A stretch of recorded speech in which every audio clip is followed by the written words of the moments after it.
حسد د زړه نه نوځي. ډېر خو غټو غټو عالمانو کې ډېر لوی حسد پروت دی او دا داسې شی دی چې د هغې زندګي یې تباه کړي. حاسد د پاره دغه مربس دی چې هغه په دې خپله ګناه کې سوځي او حسد چې څوک کوي نو دا داسې دا ګناه د انسان نه لرې کوي لکه په اور کې چې لرګی واچي. حسد په اسمانونو کې لومبې شیطان کړی دی آدم علیه السلام سره. شیطان ته وګورئ هغه حسد کوونکی من الجنة والناس.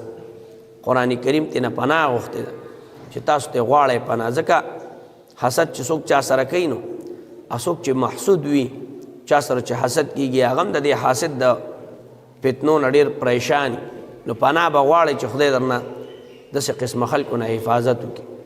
او په ځمکه کې قابل کړی و خپل رور حابیل سره خپل خور عقلیمه باندې وجلی نو دی قاتلو. قابل قاتلو او حابیل مقتولو.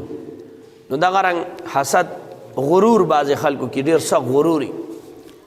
حالانکه غرور هغه سړی کوي چې هغه ته خپل ځان سپک ښکاري.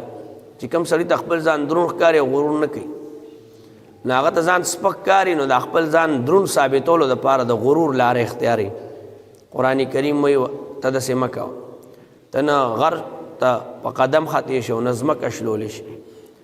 او عباد الرحمن چې کوم دي د الله بندگان یمشون علی الارض هونا دي چې په ځمکه ګرځي ډېر په نرمۍ سره ګرځي. غرور په مختلفو طریقو کې کله سړی د مال په وجه غرور کوي کله سړی د حسن په وجه غرور کوي او کله کله انسان د خپل علم په وجه غرور کوي. شیطان ډېر خطرناک سړی دی. هغه ډېر خلک په مختلفو څیزونو کې مبتلا کي او د هر چا دپاره خپل طریقې کار او طریقې واردات. نو دغه رنګ بغض سړی سینه کې ساتي